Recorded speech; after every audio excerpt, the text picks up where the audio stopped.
بسم الله الرحمن الرحيم قل هو الله احد الله الصمد لم يلد ولم يولد ولم يكن له كفوا احد درود شريف পড়ি اللهم صل على محمد وعلى ال محمد كما صليت على ابراهيم وعلى ال ابراهيم انك حميد مجيد العالمين পরের দিকে আলম আল্লাহ তাআলা তোমার কোন জানার বাকি নাই আল্লাহ তাআলা আমার ডান পাশে জন্ম হয় আল্লাহ লা ইলাহা ইল্লাল্লাহ মুহাম্মাদুর রাসূলুল্লাহ। ত্রয়োদশ জাতীয় সংসদ নির্বাচন এবং সংবিধান সংস্কার পরিষদের নির্বাচনের প্রচারণা কাজ শুরু হচ্ছে। আমরা এই নির্বাচনে জানি যে সবাই একই সাথে গণভোটও হচ্ছে। গণভোটে আমরা রক্তস্নাত অভ্যুত্থানের উপর দাঁড়িয়ে যে জুলাই জাতীয় সনদ তৈরি হয়েছে সেই সনদের পক্ষে আমরা হ্যাঁ ভোট দেব, যাতে করে বাংলাদেশে শহীদের আকাঙ্ক্ষা পূরণ হয় এবং সেই গণভোটের মধ্য দিয়ে আগামী জাতীয় সংসদকে এই ক্ষমতা দেওয়া হবে যাতে তারা জুলাই জাতীয় সনদের ভিত্তিতে সংবিধানের মৌলিক সংস্কার করতে পারে।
নিরাপত্তার সাথে কোনো রকম ভয়ভীতি ছাড়া প্রত্যেকেই যাতে যার যার প্রচার কাজ চালাতে পারে।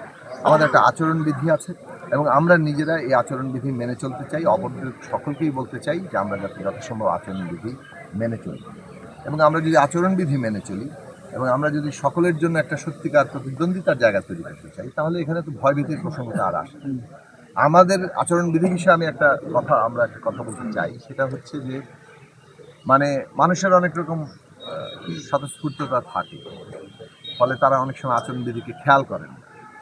আমরা কর্তৃপক্ষকে বলবো মাথাল মার্কার কেউ সমর্থনে কেউ যদি কোনো আচরণবিধি ভঙ্গ করেন তৎক্ষণাৎ আপনারা ব্যবস্থা গ্রহণ করবেন। এবং কেননা আমরা সারাক্ষণ আমরা এই নির্দেশনায় সর্বত্র দিচ্ছি যে আচরণবিধি আমাদের মেনে চলতে হবে। তথাপি কেউ যদি আচরণবিধি ভঙ্গ করেন কিংবা অজ্ঞানতা প্রসূত করেন সেই ক্ষেত্রে তা নির্বাচন কমিশন কিংবা সংশ্লিষ্ট কর্মকর্তাদের কর্তৃপক্ষকে আমরা বলবো তারা সেই ব্যবস্থা করবে।